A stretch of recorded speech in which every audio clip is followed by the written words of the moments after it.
Bismillahirrahmanirrahim. Wa qala Rasulullah sallallahu alaihi wasallam, halaman 362 bawah untuk kita bahasa Arab, halaman 397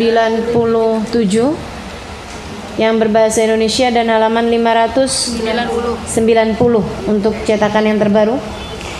Bersabda baginda Nabi besar Muhammad sallallahu alaihi wasallam, katanya Imamul Haddad radhiyallahu ta'ala anhu warḍah, wa nafa'na bih wa bi'ulumihi fid dharain amin. Beliau mengatakan, Nabi Muhammad alaihi sallallahu wasallam bersabda, yaqulullahu ta'ala, Allah subhanahu wa ta'ala berfirman. Nah, kalau Nabi bersabda tentang firman-Nya Allah, namanya apa nih? Hadis qudsi. Allah subhanahu wa ta'ala berfirman dalam hadis qudsi, al-kibriya'u ridai, sombong adalah ridaku, surbanku. Wal azamatu izari, dan merasa besar itu adalah sarungku.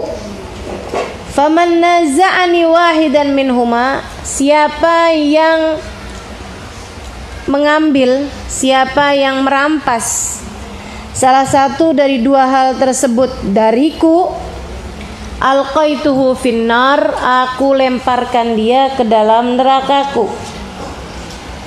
Yang pantas sombong cuma aku, kira-kira gitu loh. Yang pantas merasa besar cuma aku, kalian semua sama di hadapanku, hamba-hambaku. Kalau kamu ngerasa pantas buat sombong, pantas buat merasa besar, aku gak peduli, aku lempar kamu ke dalam nerakaku. Na'udzubillah. Mudah-mudahan diselamatin semua dari kesombongan.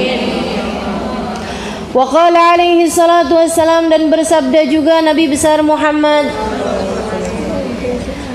yusyarul mutakabbiruna yaumal qiyamah midlud dar fi suratir rijal.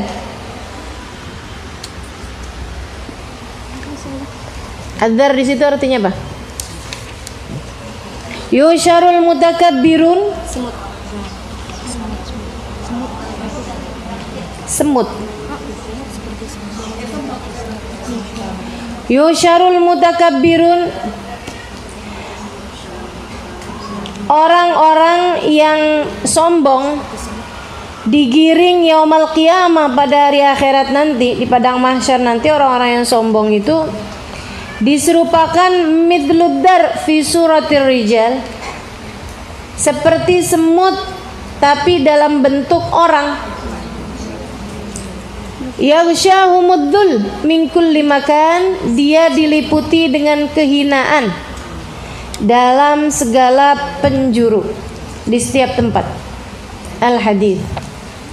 Wa qala alaihi salatu wassalam, dan bersabda baginda juga Nabi Muhammad alaihi salatu wassalam, man ta'awama fi nafsih, siapa yang merasa dirinya besar, dalam dirinya dia merasa besar, wakhtala fi masyatih, dan dia sombong, angkuh dalam jalannya, laki Allah, dia akan berjumpa dengan Allah, wa huwa alaihi ghadban, sedangkan Allah murka padanya. Wa qala alaihi salatu wassalam, dan bersabda juga baginda Nabi besar Muhammad, bainama rajulun mimman kana qablakum, ada seseorang laki-laki dari zaman sebelum kalian, yajurru izarahu, dia menarik izarnya, kainnya itu diseretnya, khayala, dalam keadaan sombong, khasafallahu bihi fil ard, Allah kemudian menenggelamkannya dalam tanah. Apa tuh namanya? Tiba-tiba masuk ke tanah tuh loh. Menimbun. Dia kemudian tertimbun dalam tanah. Apa ya? Bukan tertimbun. Tenggelam dalam tanah, masuk dalam tanah tuh. Apa namanya? Jeblos kalau kata orang Jawa. Terpelosok. Terpelosok itu karena ada sesuatu ya. Kalau ini enggak gitu, kayak zut digituin tuh loh. tertelan bumi. Fahuwa yatajaljal fiha ila yaumil qiyamah, dan dia pun yatajaljal, apa nih bahasanya nih? Tenggelam, timbul tenggelam. Ya, timbul tenggelam. Fiha, di dalam tanah tersebut, ila yaumil qiyamah, sampai hari kiamat. Wa qala alaihi salatu wassalam, dan bersabda juga baginda Nabi besar Muhammad sallallahu alaihi wasallam, la yadkhulul jannah, enggak akan masuk surga, man kana fi qalbi, orang yang di dalam hatinya terdapat mithqala dzarratin min kibrin, setitik debu dari kesombongan. Faqala ar-rajul, seseorang dari sahabat berkata, ya Rasulullah, inna ar-rajul yuhibbu an yakuna thawbahu hasana. Kadang-kadang nih seorang dari kita nih, ya Allah, ya Rasulullah, senang kalau pakai baju yang bagus. Wa na'luhu hasanah, dan senang sepatunya bagus. Senang pakai baju mahal, senang pakai sepatu mahal, sombong masuk neraka dong. Faqala alaihi salatu wassalam, Nabi kemudian mengatakan, innallaha jamil, Allah senang, sesungguhnya Allah indah, yuhibbul jamal, Allah menyukai keindahan. Bukan itu yang dimaksudkan sombong. Kamu senang pakai baju bagus, bagus, silakan pakai baju yang bagus. Jangan sampai kamu mampu malah bajunya robek-robek. Malah Allah nggak suka kayak begitu. Jangan sampai kamu malah kelihatan kayak kucel, kumel, klusuh, kusut, dekil, dekumal. Jangan kelihatan yang cakep.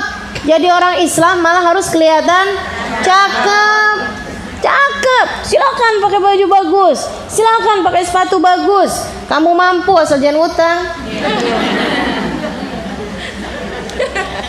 Pakai yang bagus, jangan maksa.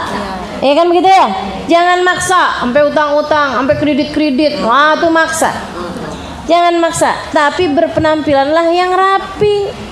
Berpenampilanlah yang bagus, yang cakep. Sebab innallaha jamil, Allah tuh cakep, yuhibbul jamal, Allah menyukai keindahan. Allah indah, menyukai yang indah. Allah bagus, menyukai yang bagus-bagus. Al-kibr, yang namanya sombong bukan kayak begitu. Bukan suka sama yang cakep-cakep itu sombong, enggak sombong itu. Itu namanya merasakan nikmatnya Allah. Itu namanya tahaddutsan bin nikmah. Gitu ya, menceritakan nikmat yang Allah udah kasih. Kalau dikasih, Allah suka kelihatan. Oh, dia emang orang benar, orang dikasih sama Allah. Makanya seperti yang di minggu lalu saya sampaikan, orang kalau suka pakai baju yang robek, suka pakai piring yang ya atau gelas, suka pakai sisir yang ompong, itu bakalan panci yang satu pegangannya hilang, kecuali yang emang modelnya gitu. Ada kan, ada tuh kan yang modelnya gitu. Nah kalau yang aslinya ada dua, asalnya ada dua, yang satu copot dipakai aja jadi jimat. Ini teman-teman saya sekalian, yurithul faqr, bikin kefakiran. Allah lihatnya dikasih banyak-banyak, malah yang dipakai yang jelek-jelek. Aku ambil balik deh. Nah, tuh. Jangan sampai kayak begitu ya. Harus kelihatan. Enggak harus mahal, enggak harus bermerek, enggak harus yang harganya gitu-gitu. Enggak harus teman-teman saya sekalian. Enggak apa-apa, nyari diskonan enggak apa-apa. Benar.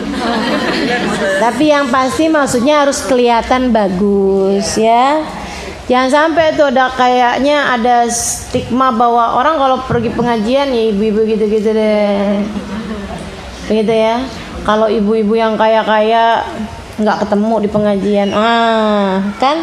Kenapa gitu? Karena yang kayaknya pun kalau pergi pengajian kelihatannya kayak orang nggak punya juga. Kusut, dekil, itu kan. Gak gitu ya. Nggak apa-apa teman-teman sekalian. Nabi itu keren kok.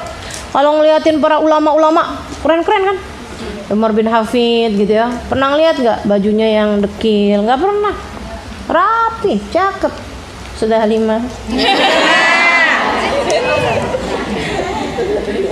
Nggak mau gitu kan? Nggak mau saya. Kalau kelihatan kecil. Innallaha jamil yuhibbul. Yang namanya sombong bukan kelihatan jelek. Yang namanya sombong bukan. Yang namanya sombong bukan kelihatan cakep dan menyukai yang cakep-cakep, bukan. Bukan gitu yang namanya sombong. Apa itu? Batarul haq wa ghamtun nas. Apa batarul haq? Menolak kebenaran. Siapa yang ceramah? Ustaz Halimah. Itu namanya sombong. Begitu ya? Siapa yang ceramah? Ustaz ini. Gak enak tuh. Kalau Ustaz Halimah aku baru mau. Itu juga sombong. Teman-teman saya sekalian, jangan begitu. Begitu ya? Jangan remehkan orang. Jangan menolak kebenaran. Siapa dulu yang ngomong? Yang ini nggak bakalan bener tuh, pasti salah semua tuh. Waduh, itu namanya batarul haq. Kita ditegur sama orang lain, jangan pernah nolak teguran itu. Kamu tahu apa? Baru ngaji kemarin sore aja menegur-negur saya. Saya nih udah 11 tahun ngaji di Ahbab Zahra. Waduh. Itu namanya batarul haq, menolak kebenaran. Banyak yang kayak begitu. Banyak kayak begitu.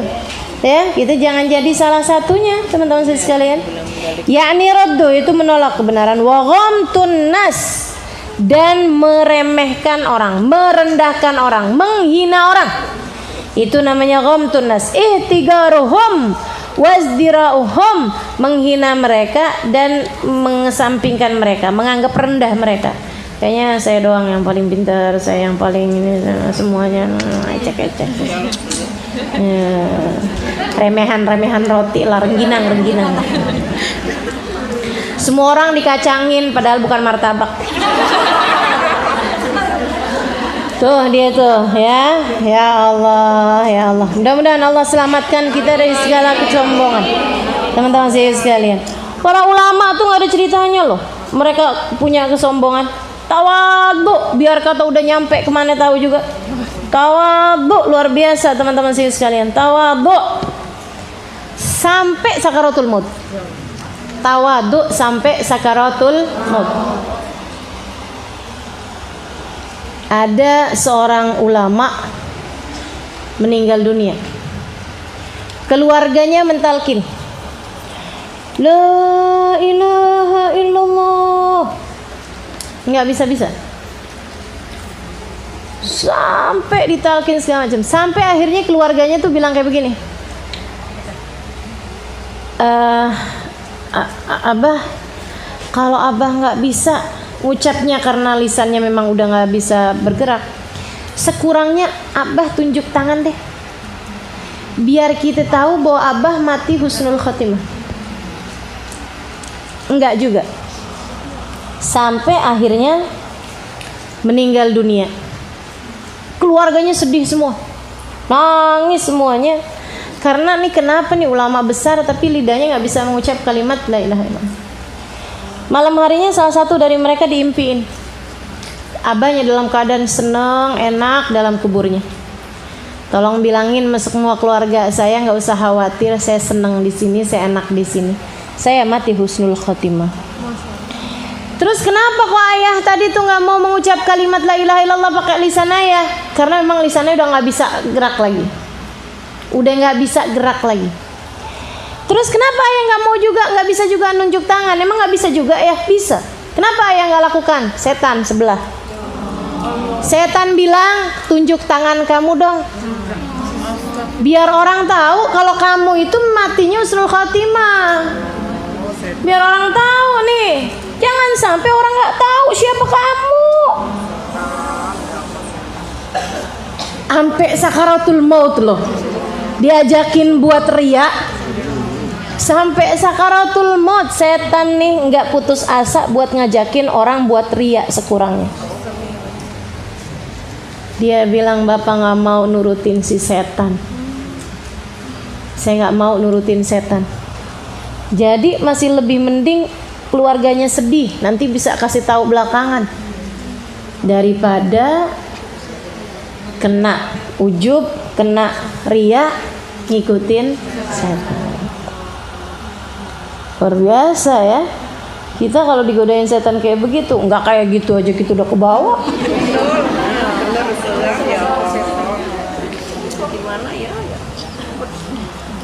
Wah, ntar gimana dong? Tenang, setan kita nggak segitu ahlinya. Kan setan emang disesuaikan sama tingkatannya. Itu setannya ulama, ya, maksudnya ulama, setannya juga yang ikut sama dia setan ulama. Setan yang godain kita kelas-kelas bawah. Tenang aja ya, yang penting kita terus jaga diri, terus bisa hindari semua hal-hal yang gak baik, insya Allah. Sombongan, teman-teman sekalian. Terus tuh ngajakin, aduh setan luar biasa bener. Batarul haq wa ghamtun nas. Para ulama jagain hati dari enggak sampai enggak pernah mau batarul haq. Sampai luar biasa benar. Habib Hasan bin Ahmad Ahmad bin Hasan Al-Attas, sahib Huraidah, dari para ulama-ulama kalangan Attasiyah, kalangannya keturunannya Habib Umar bin Abdurrahman Al-Attas alaihi ridwanallah. Habib Umar bin Abdurrahman Al-Attas, sahibur ratib Al-Attas, teman-teman sekalian. Nah, itu kan punya keturunan-keturunan yang menempati tempat munsib. Apa tuh munsib? Munsib tuh jadi kayak pimpinan kepala suku. Munsib tuh kepala suku ya. Kepala sukunya Al-Attas, ada kepala sukunya Al-Idrus, kepala sukunya Al-Haddar gitu di kota sana ya, di Hadramaut, di negeri Hadramaut. Tapi mereka memilih kepala suku bukan main-main. Memang kepala suku yang ulama-ulama juga. Yang sekarang masih hidup nih, ada kepala suku dari Al-Haddar yang sekarang namanya Habib Ali bin Umar atau Umar bin Ali gitu. Ali bin Umar kalau nggak salah. Ali bin Umar Al-Haddar. Itu teman-teman sekalian tiap hari hatam 1 hataman Quran, tiap hari. Tiap hari. Hatamin 1 hataman Quran, dan itu amalan beliau dari sejak muda, dari sejak sebelum menikah sampai sekarang. Masih ada berapa kali kami alhamdulillah berjumpa dengan beliau. Ya, mudah-mudahan ya orang-orang soleh ini jadi paku-pakunya bumi nih. Sehingga tidak sampai terjadi hal-hal yang tidak menyenangkan. Nah, Habib Ali bin Hasan Al-Attas atau satunya Habib Hasan bin Ali Al-Attas ya. Habib Ahmad bin Hasan Al-Attas, kalau nggak salah nih cerita ini, mohon maaf kalau ada kekeliruan penyebutan nama, saya minta maaf kepada para ulama yang saya sebutkan. Sedikit sekalian saya muliakan, beliau ini pernah satu waktu lagi sholat sunnah di masjid, di mana di masjid tersebut teman-teman saya sekalian, beliau yang biasa mengimami sholat, beliau yang punya majelis di sana, gitu ya. Beliau yang jadi imam, bahkan bukan cuman imam daerah, bukan cuman imam di masjid tersebut, tapi ulama terbesar di daerah situ. Kayak misalnya kalau di Hadramaut sekarang mungkin Habib Umar bin Hafid, seperti itu loh. Begitu ya. Jadi sekalian yang semua orang hormat sama beliau luar biasa. Ada musafir ceritanya. Ada musafir lagi numpang sholat di situ. Beliau lagi masuk sholat, bukan waktunya sholat, udah selesai sholat, orang lagi pada bubar-bubar. Habib Ahmad bin Hasan Al-Attas ini, saudara sekalian, orang yang punya karomah bisa ngelipet waktu. Jadi kalau beliau sholat di waktu kita kelihatannya kayak cepet sholatnya, padahal kalau di waktunya beliau enggak. Kan begitu. Menurutmu nih ya, yang katanya setiap malam punya sholat 1000 rakaat, banyak loh itu, Robiah Adawiyah, Faqihul Muqaddam, Muhammad bin Ali Bali, Sayyidina Ali Zainal Abidin, sholatnya setiap malam 1000 rakaat. Teman-teman kerjain dah, nggak bakalan keburu. Nggak bakalan keburu. Kamu secepet-cepetnya sholat, nggak bakalan keburu dapat 1000 rakaat semalam. Nggak bakalan, cobain. Walaupun nggak bakalan nyobain juga bisa. Malam itu kan ada batas waktunya dari habis isya ya sampai ke subuh. Kamu nggak usah makan, kamu nggak usah ngapa-ngapain, kamu nggak usah tidur, sholat terus cepet gitu sholatnya, nggak keburu 1000 rakaat, nggak keburu, paling bisa 100 rakaat aja udah bagus. Apalagi bangsa model kayak kita, kalau terawih ngitungin rakaat mulu. Nih teman-teman saya sekalian, nah kenapa mereka keburu? Bahkan bukan cuman itu amalan yang mereka kerjain. Ali Zainal Abidin selain punya kayak gitu, selain punya 1000 rakaat, punya juga sedekah. Kapan dikerjain? Di waktu malam. Nah kapan sholatnya, kapan sedekahnya? Ini karena mereka punya karomah namanya itu ya, karomah ngelipet waktu. Sehingga kalau kita ngeliatin sholatnya di waktunya kita kayak cepat, padahal di waktunya mereka mah enggak. Kan waktunya dikasih berkah, dikasih panjang waktunya, begitu kan? Teman-teman sekalian saya muliakan, kayak mukjizatnya Nabi Muhammad yang Isra Mi'raj. Nah itu malah lebih lagi, bukan cuma dilipat, keluar dari batas waktu, keluar dari batas tempat, kan begitu ya? Nah ini nih Habib Ahmad bin Hasan Al-Attas. Beliau lagi sholat sunnah, kelihatannya cepat dalam pandangan si orang awam ini. Dan mereka nggak suka pakai baju-baju yang memperlihatkan kayak ulama-ulama gitu, nggak, biasa aja. Ya kalau memang waktunya harus khutbah Jumat, pakai pakaian yang pakaian sunnahnya khutbah, oke. Tapi kalau enggak, ya biasa aja. Kalaupun pakai imamahnya bukan yang tebel-tebel yang gede-gede gitu, enggak, biasa aja mereka. Si orang awam nih ngeliatnya, sholat cepet bener nih. Si musafir nih, yang dari tempat lain, dia nggak tahu siapa yang lagi dikatain. Sampai habis selesai saat dibilangin, Pak, nyembah Allah cuma yang kayak gitu, yang sopan Allah. Musafir. Ini ya, hati-hati teman-teman sekalian. Kalau negur orang hati-hati. Kalau negur orang hati-hati. Ya kan? Kalau kamu kiranya nggak tahu-tahu gitu, mendingan nggak usah. Kecuali kalau misalnya kita tahu memang, oh dia ngaji barengan sama kita, iya kan? Ngajinya sama-sama sama Ustaz Zalim. Ini kok kalau sholat mukenanya dibentangin dulu nih buat sujud di atas mukena, padahal itu kan nggak sah menurut Imam Syafi'i. Kita bilangin, yang biasa ngaji tempatnya Ustaz Zalim kan, iya benar. Saya pernah dengar loh katanya Ustaz Zalim gini, gitu kan ya? Menurut pendapat Imam Syafi'i yang namanya sholat tuh adalah meletakkan dahi di tempat sujud. Nah, jangan sampai ada antara kita sama tempat sujud dengan sesuatu hal yang bergerak dengan gerakan kita, salah satunya mukena gitu. Saya pernah dengar sudah 5 kayak gitu sih. Gitu. Itu jauh lebih enak teman-teman saya sekalian. Betul apa enggak? Daripada yang ente bukannya udah ngaji. Kenapa masih salah? Ini enggak boleh pakai sujud. Makanya kalau ngaji tuh didengerin pakai kuping, pakai kuping. Kalau negur orang yang benar, teman-teman saya sekalian, apa-apaan jangan pakai hawa nafsu. Jangan pakai hawa nafsu. Nggak usah, biasa aja gitu. Jangan menampakkan kayak kita yang udah kemana gitu kan. Ya. Kalaupun nama saya dibawa, itu hanya karena agar orang tersebut lebih yakin, gitu aja kan. Gitu kan ya. Sama kayak saya juga suka bawa namanya Habib Zain bin Smith misalnya, Habib Umar bin Hafid, bukan karena apa-apa, cuman agar teman-teman bisa lebih yakin, karena ini memang bukan pendapat saya tapi pendapatnya mereka, kan begitu? Gitu ya. Jadi nih Habib Hasan habis selesai sholat, dia omongin Ahmad bin Hasan Al-Attas, dia bilang, ente kalau sholat nggak boleh tuh kayak begitu, sholat cepet-cepet nggak sopan sama Allah, kayak capung cebok.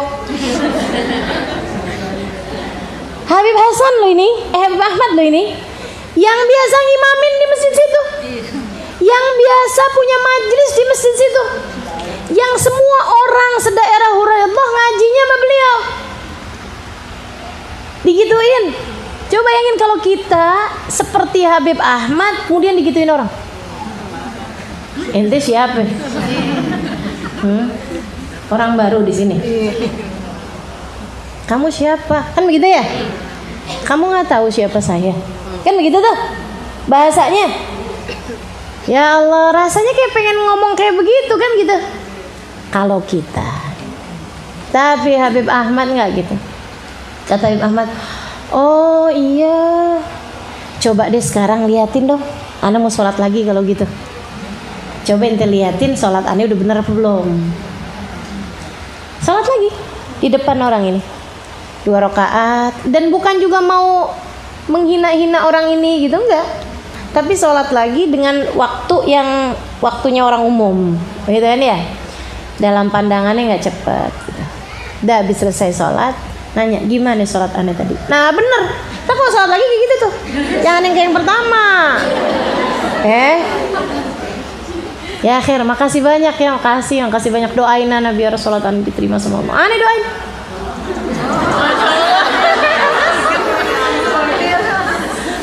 Lagu bener nih kan. Tuh teman-teman saya sekalian, kalau kita lagi kayak begitu tuh, sebenarnya kita juga kedengeran belagu banget loh itu. Cuma suka nggak berasa aja.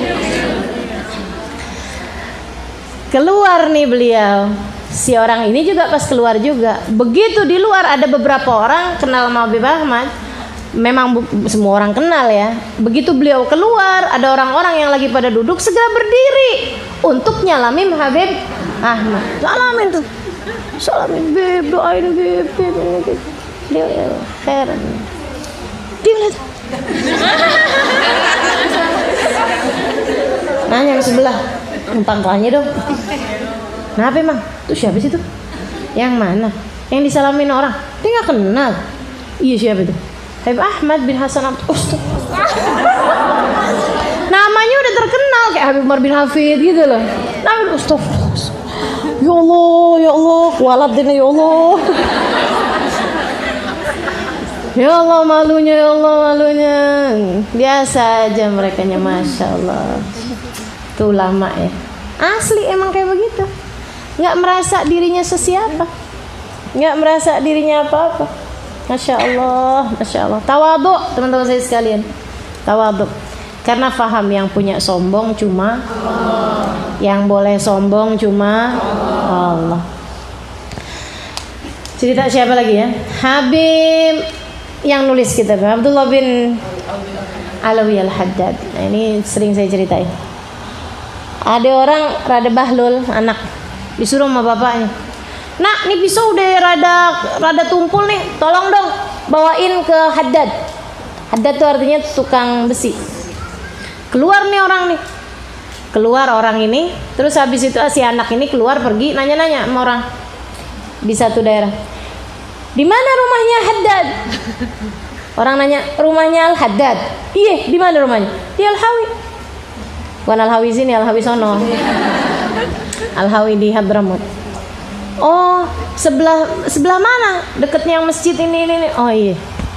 Orangnya yang nanya, yang ditanya, maksudnya Al-Haddad, Imam Al-Haddad. Si anak maksudnya Al-Haddad adalah tukang besi buat najemin pisau.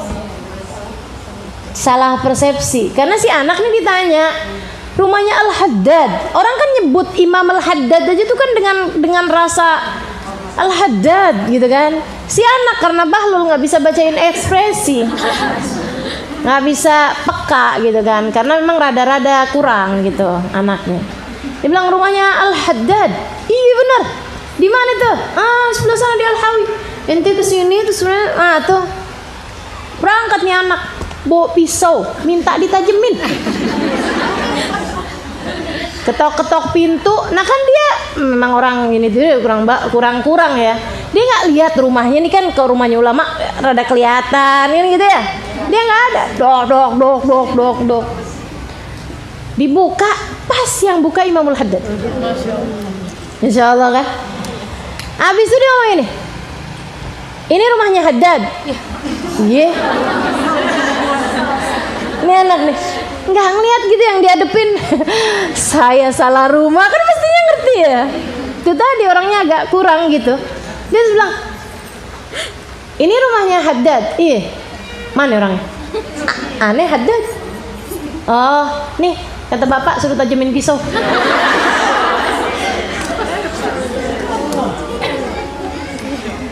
Habib Abdullah bin Alawi Al-Haddad, penulis kitab, ulama terkemuka, ulama terbesar, dianggap sebagai mujaddidul ummah, sebagai pembaharu umat. Per 100 tahun ada mujaddidnya, kata Nabi Muhammad. Per 100 tahun ada pembaharu umat Islam, ulama yang seperti menempati cahayanya Nabi Muhammad gitu. Masa itu Imamul Haddad, kata orang bilang, Imamul Haddad suruh najemin pisau. Gimana cara Imamul Haddad ngelihatnya? Nggak ada. Alhamdulillah, ya akhir diambil sama Imamul Haddad. Kapan bisa diambil? Si anak nih. Besok boleh deh jam segini, gitu kan? Ya akhir, yang tajam ya, kata bapak. Pulang, besoknya diambil, kan gitu ya? Tanyain bapak-bapaknya kapan bisa diambil? Nah, besok katanya pak. Oh ya akhir, bapaknya besoknya nyuruh anak itu lagi sambil ngasih duitnya. Ini nak buat bayarnya. Akhir pak, halo, tok. Dibukain sama Imamul Haddad. Yang kemarin mau ngambil pisau, iya benar. Kasihin pisaunya, nih nak, udah ditajemin. Nanti kalau kurang tajem bawa lagi kemari. Udah disuruh orang buat najemin, kan begitu ya? Hajatnya orang yang bisa dikerjain, kerjain. Habis selesai, dia kasih, ini duitnya dari bapak. Oh nggak usah nak, alhamdulillah. Nggak usah duitnya. Oh ya udah, kasih ya. Iya. Nyampe di rumahnya dia bilang, nih pak pisaunya pak, nih pak duitnya pak. Untung gak ditilep, nggak dibuat beli jajan ciki di warung ya. Dia bilang, nih pak nih duitnya. Orangnya nggak mau pak kasih duit. Nah tunggu sebentar. Tukang besi mana yang kagak mau dikasih duit? Tukang najemin pisau di mana yang nggak mau dikasih duit? Nggak tahu, emang orangnya nggak mau pak kasih duit. Siapa itu yang nggak mau dikasih duit? Orang kan kerja itu kan mau buat dikasih duit, ya kan? Siapa ya? Kamu datang ke yang mana? Yang rumahnya di Al-Hawi pak? Al-Hawi. Al-Hawi itu daerah kecil, semua orang tahu kalau Al-Haddad di Al-Hawi ya Imamul Haddad gitu. Al-Hawi yang rumahnya sebelah ini. Iya pak. Gemes si bapak sama tuh anak, ya Allah, dijewer sama dia, dibawa pergi ke rumahnya Imamul Haddad sebelum terjadi kualat. Bapaknya ngaji sama Imamul Haddad, gurunya disuruh najemin pisau.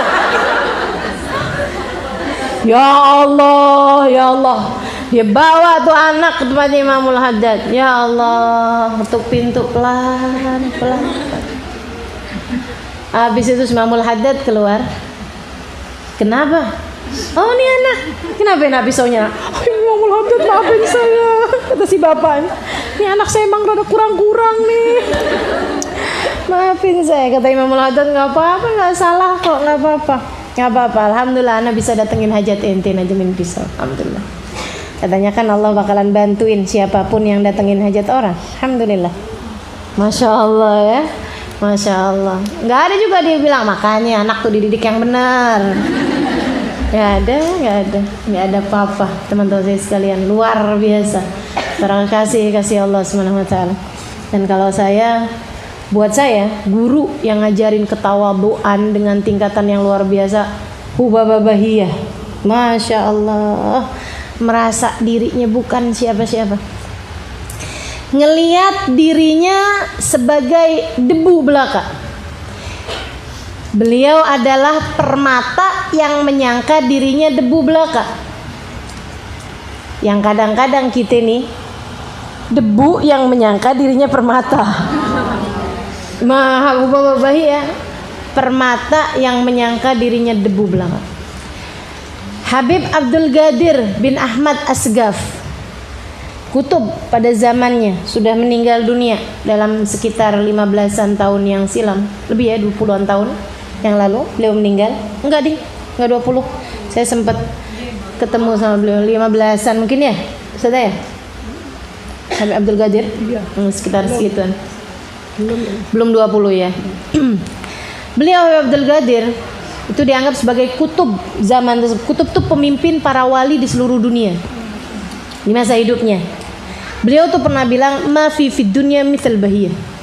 Di atas muka bumi ini nggak ada perempuan kayak Bahiyah. Nggak ada perempuan di atas tingkatnya Hubabah Bahiyah. Itu Habib Abdul Qadir bin Ahmad Asgar. Teman-teman saya sekalian, orang di negerinya baru disebut aja namanya Hubabah Bahiyah, senyumnya udah ngembang. Gimana kabarnya Hubabah Bahiyah? Masya Allah, Hubabah Bahiyah, Jauharatna, gitu. Beliau adalah permata yang kami punya, beliau perlian yang kami punya. Semua orang, teman-teman saya sekalian.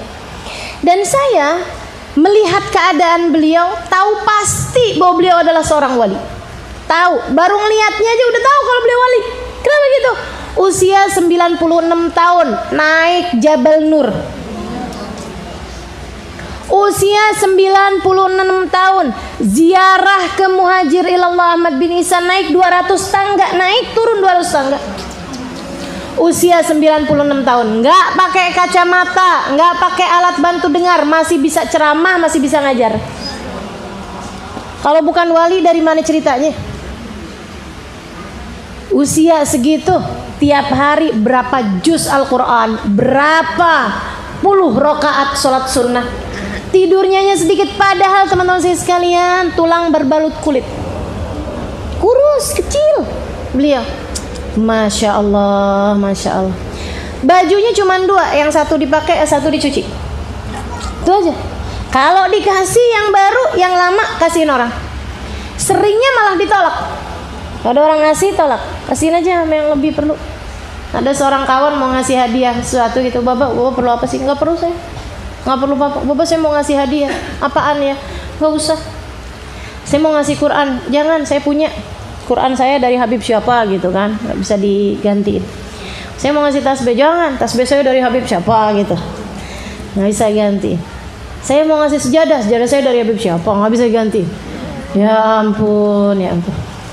Terus bapak saya kalau pengen mau ngasih hadiah bapak apaan? Uang gimana bapak? Jangan. Dia bilang, kamu mau bantu saya? Iya bapak. Kamu mau tolong saya? Iya bapak. Apaan bapak perlu apa? Tolong saya dengan jangan memperpanjang hisab saya. Tolong jangan kasih apa-apa sama saya. Cariin yang lebih perlu banyak. Masya Allah. Gimana bukan wali yang kayak begitu? Hidup di zaman ini loh. Gimana bukan wali yang kayak gitu teman-teman saya sekalian? Mau ketemu apaan coba kalau bukan wali ke orang kayak begitu? Bukan kasih Allah, dari mana ceritanya gitu? Tapi beliau bersama dengan kemuliaannya, bersama dengan keagungannya, menyangka dirinya debu belaka. Nggak bisa yang namanya dengan orang muji beliau. Dia nggak tahu siapa saya. Ditinggal kamu kalau muji bapak. Kalau salaman nih setengah mati ditarik sama beliau. Gitu. Kayak orang kalau nggak kenal yang kayaknya sombong.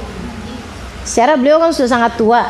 Orang sama orang tua kan biar apa-apa juga bisa dicium. Beliau kayak ditarik, kayak yang nggak suka gitu kesannya.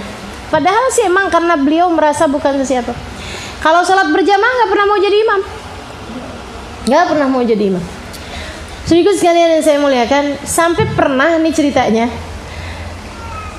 Sesudah saya deket sama beliau, itu juga deketnya gara-gara pakai siasat. Gara-garanya saya pertama kali ketemu beliau nangis Bombay. Tahu nangis Bombay gak? Nangis habis motong bawang Bombay itu. Nangis sampai gerung-gerung tuh saya. Padahal nangis motong bawang gak gitu juga ya. Gara-garanya saya tuh habis kawin tahun 2002. Saya balik lagi ke Tarim. Jadi saya itu dulu sekolah dari tahun 1998, lagi kerusuhan tuh. Saya berangkat tuh, saya tinggalin Jakarta dalam keadaan rusuh. Nggak apa-apa, saya bukan gubernur. Lagi krisis moneter. Saya berangkat tuh Oktober tuh, tahun itu 1998. Saya berangkat, saya belajar tuh di sana 98, 99, 2000, 2001. 2002 saya pulang. Tahun 2002 saya pulang, saya dikawinkan. Abis kawin dapat 2 bulan, rencana saya mau balik lagi ke sana dapat 3 bulan gitu. Hubabah Maryam datang ke sini. Saya diminta untuk terjemahin beliau. Akhirnya saya terjemahin. Sampai 2 bulan kemudian Hubabah Maryam pulang ke Madinah, saya berangkat pulang ke Tarim. Hari pertama saya di Tarim, Namanya kan santri itu teman-teman saya sekalian, kalau datang ke pondok pesantren itu mesti yang pertama kali dilakukan sowan ke bunyai, sowan ke dalamnya kiai kan gitu ya. Harus ketemu gitu sama bunyainya. Jadi kalau nggak ketemu sama bunyainya kayak orang masuk ke rumah tapi nggak pakai izin, kayak nyelonong gitu kan. Jadi saya datangnya malam, akhirnya saya tidur dulu, besok paginya saya baru tuh rapi-rapi saya pergi ke rumahnya Hubabah Nur. Nyampe di rumahnya Hubabah Nur udah lagi sarapan, lagi mau siap-siap mau pergi gitu. Beliau ahlan wa sahlan, kaif halik Hubabah, kaif halik Halimah Indonesia, kaif, udah nyapa ini apa segala macam gitu. Saya udah bilang kalau saya udah datang, gimana penerbangannya, ya udahlah pokoknya udah sampein lah beberapa hal, orang Indonesia berkirim salam Hubabah begini gitu segala macam. Habis itu Hubabah bilang kayak gini, kita juga Halimah baru pulang dari Oman. Habis itu beliau senyum lebar gitu, terus bilang, walhamdulillah ma'ana jawharat Oman, dan alhamdulillah permatanya Oman bisa kita bawa. Saya begitu ngomong kayak gitu udah langsung paham siapa yang dimaksud. Semua orang tuh julukin Hubabah tuh permata, teman-teman saya sekalian. Permata, coba kebayang nggak sih? Permata yang menyangka dirinya debu belaka tuh beneran emang. Kata Hubabah gitu, ma'ana jawharat Oman, bersama dengan kita bawa nih permatanya Oman. Saya begitu dibilang kayak begitu, saya nggak yang lihat tuh Hubabah permatanya kayak apaan, kagak. Saya paham siapa yang dimaksud Hubabah. Saya bilang Hubabah iya mana, saya juga langsung senyum. Kenapa? Karena saya bayangin selama ini tuh orang Oman cintanya sama Hubabah iya top banget dah, sampai banyak banget anak-anak dikasih nama Bahia hanya karena agar mirip sama Hubabah Bahia, hanya biar kayak Hubabah Bahia, dapat berkahnya Hubabah Bahia, kayak gitu loh teman-teman. Masya Allah, luar biasa. Jadi itu udah begitu denger kan Jawharat Oman, wih Hubabah Bahia nih, jadi Hubabah Bahia bisa ada di sini nih Hubabah gitu kan. Katanya Hubabah Nur lagi nunggu di mobil tuh, lagi nungguin saya. Bentaran saya sarapan selesai nih, kita mau berangkat majelis Halimah. Oh ya udah deh, seneng banget kan saya. Saya bilang, saya boleh ketemu Hubabah Bahia? Fadhali, dia gitu. Saya pergi gitu, maksudnya cepetan temuin gitu. Saya nih teman-teman saya sekalian, dari banyaknya dengerin cerita tentang Hubabah Bahia, kemuliaannya Hubabah Bahia, Habib Abdul Qadir ngomong begini, Habib ini ngomong begini, udah kayaknya udah perempuan paling solehah zaman inilah. Itu saya baru lagi jalan aja senyum, saya tuh udah yang kayak orang ketemu sama idolanya yang gimana gitu, udah yang senengnya luar biasa. Jadi saya girang banget, ya Allah Hubabah Bahia, ya Allah, emang ya nasib banget deh pas pulang Hubabah Bahia lagi ada di sini, ya Allah makasih ya Allah, udah girang banget. Saya buka pintu pelan-pelan, Hubabah Bahia di kursi gitu. Terus saya bilang sama Hubabah Bahia, Hubabah Bahia, saya bilang gitu, nggak pakai noleh. Assalamualaikum Hubabah Bahia. Waalaikumsalam. Ana Halimah Lidrus. Mungkin kata Hubabah, siapa yang nanya? Lo kira li siapa? Gitu ya.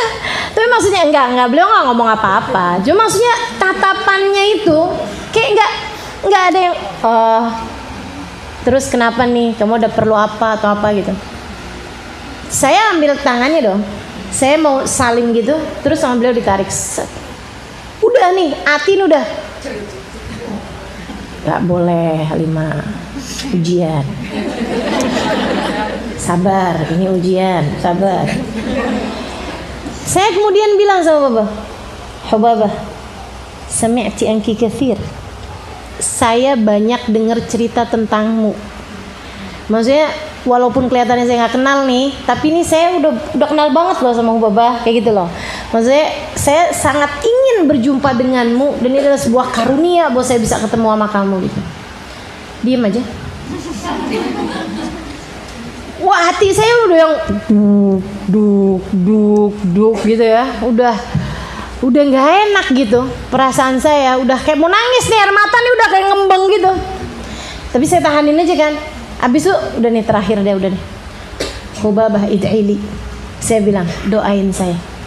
itu teman-teman saya sekalian, ya Allah, itu momen yang benar-benar gak akan saya lupakan seumur hidup. Bu Abaiyah dengan tanpa menoleh, dia ngomong sama saya kayak begini nih, id'irabish mafish ma'akrab itu doa aja sendiri. Kamu gak punya Tuhan buat kamu doa? Doa aja sendiri. Kamu gak punya Tuhan buat kamu minta? Itu rasanya kayak udah deh, kelar saya. Saya tutupin pintu pelan-pelan. Habis itu saya jalan ke Daruzaro, nangis gerung-gerung saya sepanjang jalan. Nangis gerung-gerung.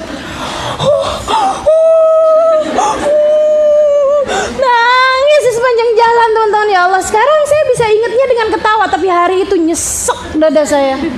Bener-bener kayak yang, ya Allah Halimah, kamu pikir kamu tuh siapa? Ya ampun, ya pasti aja lah Baba tahu siapa kamu, tahu dosa-dosa kamu kayak gimana, makanya kamu digituin sama Baba. Dikutuk oleh diri sendiri. Pernah tau nggak perasaan kayak begitu? Itu nyesek banget tuh kayak gitu. Pulang saya, mata saya udah tuh, sampai saya datang ke kamar kan, saya kayak gitu masih nangis, belum berhenti. Teman saya nanya, ya Allah Kak, kenapa Kak?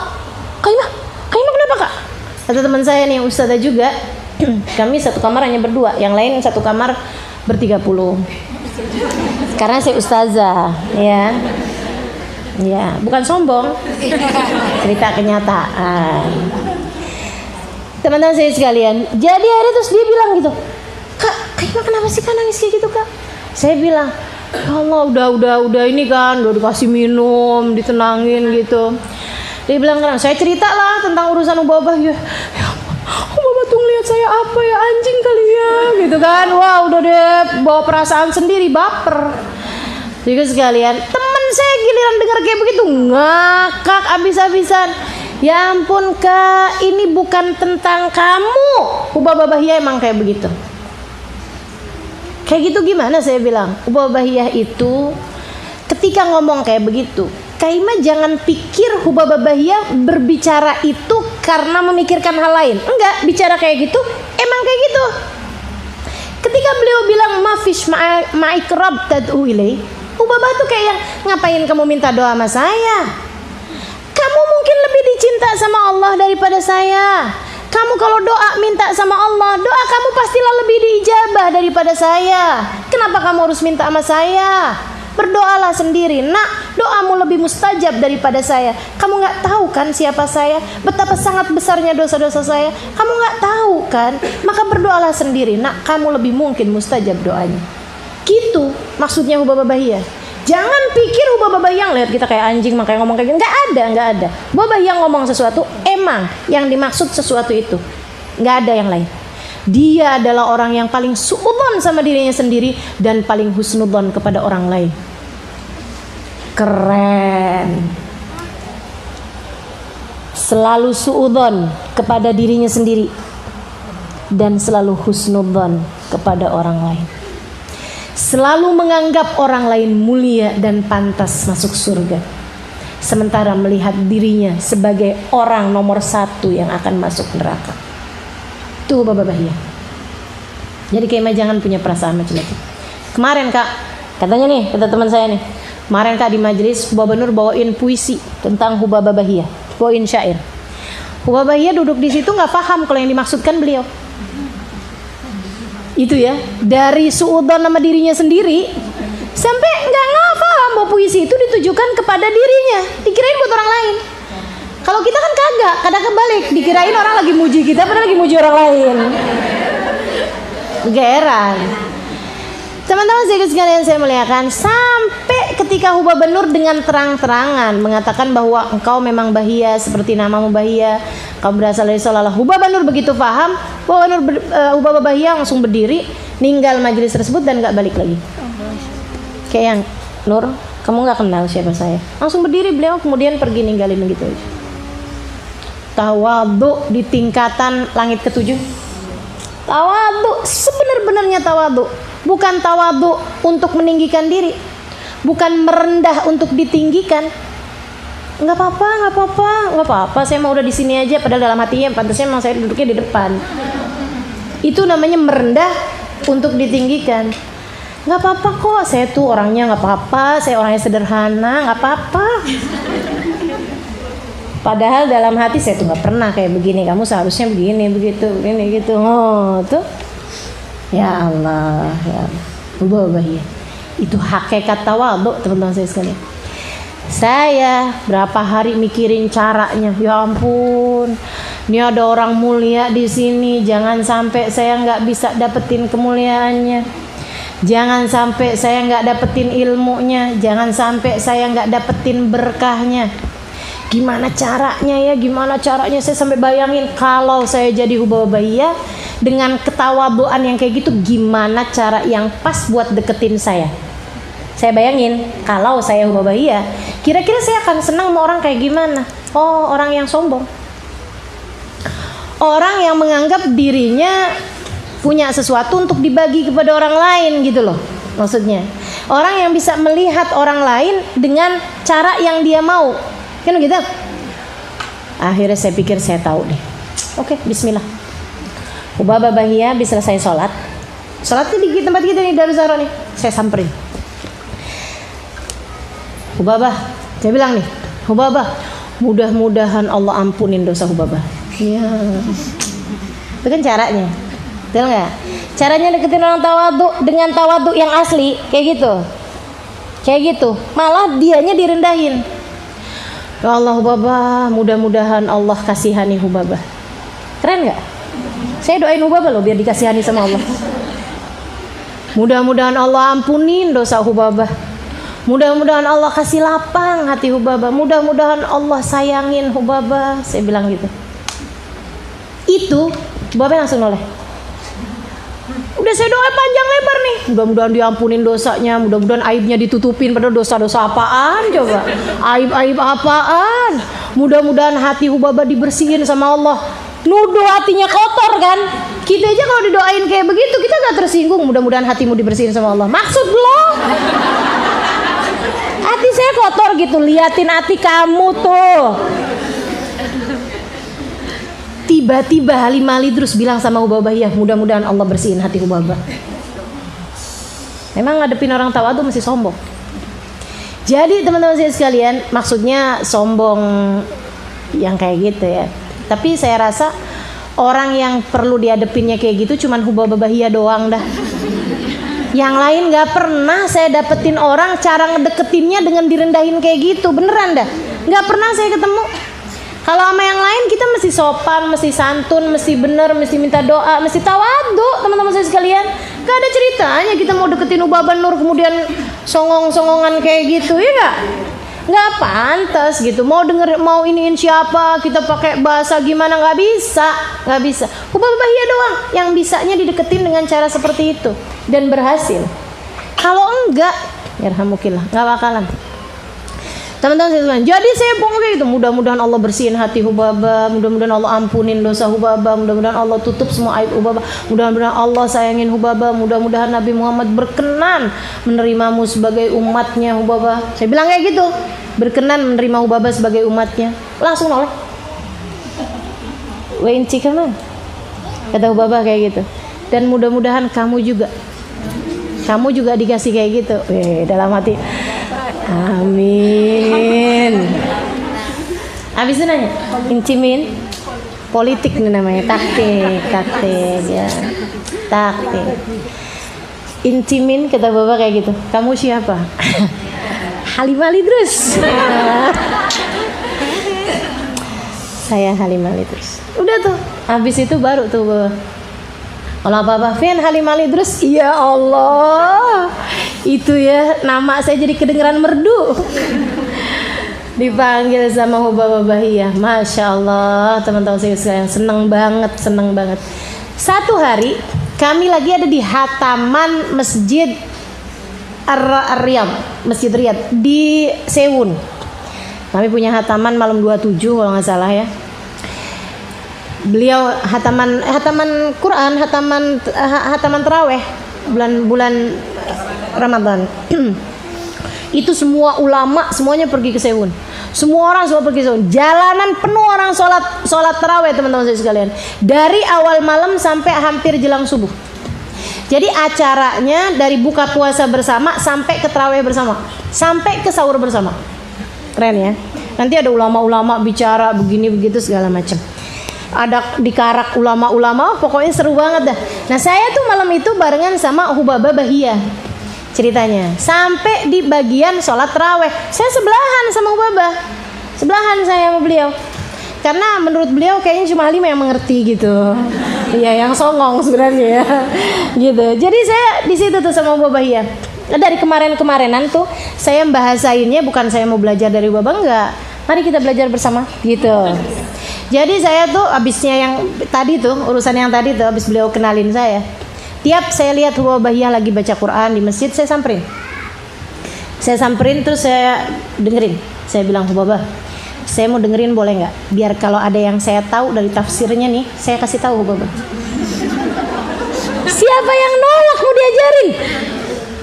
Jadi tuh kata Hubabah, ya khair Halimah. Dia baca nih ayat Quran, baca gitu kan. Ya Allah seneng banget. Abis itu saya kasih tahu, Hubabah nih tafsirnya nih, ini turun ayat ini nih waktu itu kejadiannya gini nih Hubabah. Saya ceritain. Makanya enak kalau punya banyak modal tuh gitu. Ceritain kan segala macam gitu. Udah saya baca, oh masya Allah ya Halimah, masya Allah kamu nih begini segala macam. Kalau yang ayat ini nih saya pernah dengar nih dari keterangannya Habib Ali Habsyi begini begitu begini. Wah, seneng banget kan saya kan. Diajarin banyak, saya ingat tuh ceritanya Hubabah ini. Habib ini pernah bilang begini. Oh itu siapanya Habib Umar Hubabah? Itu tuh ininya si ini loh. Dikasih tahu tuh silsilah nasabnya. Saya pernah ketemu tuh Halimah. Beliau hidup dari zaman kapan teman-teman? Jadi ulama yang beliau ketemu itu udah berapa banyak? 20 bahkan ratus ulama yang beliau temuin. Masya Allah senang benar. Jadi itu beliau merasa bahwa saya adalah kawannya. Nanti itu karena saya tahu beliau nggak pernah mau ngimamin, saya bilang sama Hubabah Bahiyah, Hubabah saya yang mau ngimamin, tapi nanti Hubabah yang baca doa. Setuju apa enggak? Kalau nggak setuju saya nggak mau jadi imam. Gitu kan? Kita udah ya nggak sholat nih kita nih. Kata Hubabah iya. Jadi saya sholat ngimamin. Anak Darul Zahra nih semuanya. Habis selesai Hubabah Bahiyah doa. Wah teman-teman pada terima kasih sama saya. Kasih, waduh, gitu dapat nih doanya Hubabah, dapat berkahnya gitu. Akhirnya sholat tarawih nih teman-teman. Jadi saya sebelahan sama Hubabah Bahiyah. Sebelahnya Hubabah Bahiyah ada seorang ustadzah beliau dari Sewun. Bukan di Darul Zahra ya, di kampungnya dia gitu ustadzah. Terus dia tuh pas ngelihat gini, dia kayak seneng banget gitu kan. Terus dia gini ke belakang gitu, terus ngomong ke saya, Ustadzah gitu. Saya bilang, kenapa? Iya kenapa gitu? Dia bilang, gitu kan? Ini Hubabah Bahiyah. Saya bilang, abis gitu dia dari girangnya, dari senangnya, cuman kan nggak tahu cara deketinnya. Saya udah mikir aja, ini jangan sampai salah nih, kesian banget nih gitu. Dia ngomong kayak begini sama Hubabah Bahiyah, Hubabah, ya Allah ngimpi apa saya semalam? Bisa sholat sebelahan sama Hubabah Bahiyah. Mudah-mudahan Allah kasih rasa khusyuk pada sholat saya. Allah ajarin saya bagaimana menghadapnya, karena saya bersebelahan dengan seorang kekasihnya. Saya udah dalam hati gini, lo nggak tahu. Aduh. Teman-teman saya sekalian, habis itu waktunya qomat Isya, adzan Isya, Hubabah Bahiyah tarik tangan saya, Cali Halimah, kita pindah yuk. Ya Allah. Kita pindah yuk katanya. Masya Allah. Itu hakikat tawadhu teman-teman sekalian. Merasa dirinya debu belaka, padahal beliau adalah seorang dengan tingkatan mutiara paling berkilau. Tuh tawadhu Hubabah Bahiyah. Saya baru tahu yang namanya tawadhu kayak begitu tuh Hubabah Bahiyah. Saya baru ngerti tawadhu tuh apa ketika kenal Hubabah Bahiyah. Itu baru tawadhu. Kalau ceritain orang bagus-bagus semuanya, Kalau ceritain diri sendiri jelek-jelek semuanya. Masya Allah. Ini yang benar-benar. La tuzakku anfusakum wallahu a'lam bimanittaqa. Jangan suka bagus-bagusin diri kamu. Allah tahu keadaan hakikat kamu kayak gimana. Gak usah pakai nyombong-nyombong. Aku tahu kata Allah kamu keadaannya kayak gimana. Aku lihat saat kamu sholat, kelihatannya sholat, hati kamu kemana-mana. Saya lihat ketika kamu sedekah padahal pikiranmu biar dilipat gandain hartanya. Saya lihat ketika kamu nutup aurat tapi hati kamu penuh dengan hal-hal yang buruk-buruk dalam hati kamu. Saya lihat, aku lihat kata Allah SWT. Maka fala tuzakku anfusakum. Jangan bagus-bagusin diri kamu. Udah mau nipu siapa kata Allah. Wallahu a'lam. Allah yang tahu siapa yang bersih di antara kita. Allah yang tahu siapa yang tinggi di antara kita. Maka jangan pernah merasa diri sesiapa. Ya, mudah-mudahan Allah kasih hakikat kepada kita nih biar ngerti tawadhu nih. Biar kata nggak kayak Hubabahiyah, biar nggak kayak Habib Ahmad tadi ya. Biar kata nggak kayak Imamul Haddad, tapi seenggaknya gitu tahu hakikat diri. Nah nih teman-teman saya sekalian, saya pernah dengar kajian dari Syekh Umar Khatib. Syekh Umar Khatib, salah satu dari ulama ahli fikih paling terkemuka. Salah satu dari ulama ahli fikih paling terkemuka di kota Tarim. Namanya Syekh Umar Al-Khatib. Oh, pintar banget tuh fikihnya. Pendapatnya Imam Syafi'i, pendapatnya Imam Romli, di luar kepala semua. Satu hari beliau ada ceramah, beliau bilang begini nih. At-tawadhu minan nabi fahuwa tawadhu. Dia bilang tawadhu dari Nabi Muhammad itu tawadhu. Tawadhu dari Sayyidina Syekh Abu Bakar bin Salim itu tawadhu. Imamul Haddad tawadhu itu tawadhu. Tawadhu dari Hubabahiyah itu tawadhu, teman-teman saya sekalian. Amma tawadhu minan nafsi laysa bitawadhu. Kalau tawadhu dari kita nih, kita merendahkan diri, bukan tawadhu. Fa innama huwa ma'rifatu qadrin nafs. Itu namanya baru tahu diri. Bukan tawadhu. Tawadhu tuh menempatkan diri lebih rendah daripada posisi yang seharusnya. Itu tawadhu. Nih ya, diri nilainya 5, kita ngelihat diri kita nilainya kayak 2. Itu tawadhu. Sombong ngelihat diri lebih tinggi daripada derajat yang sebenarnya. Kita derajatnya 5 misalnya gitu ya, derajatnya 5, kita ngelihat dirinya tuh di 15, di 30 gitu kan. Nah kalau yang namanya tawadhu itu melihat diri lebih rendah daripada derajat yang sebenarnya. Teman-teman saya sekalian, katanya Syekh Umar Khatib, kalau tawadhu dari kita bukan tawadhu, namanya tahu diri. Sebab setawadhu-tawadhunya kita hakikatnya masih lebih rendah daripada yang kita tawadhuin. Nggak apa-apa, saya di belakang aja nggak apa-apa dalam hati kan. Padahal sebenarnya saya pantasnya di depan. Nggak ada. Padahal sepantasnya orang kayak kamu nggak ada di dalam majelis, tapi di luar. Nggak bisa masuk di majelis-majelis yang mulia. Kan begitu. Jadi setawadhu-tawadhunya kita bukan tawadhu, namanya ma'rifat qadrun nafs, mengetahui nilai diri yang sesungguhnya. Nilai diri yang sesungguhnya.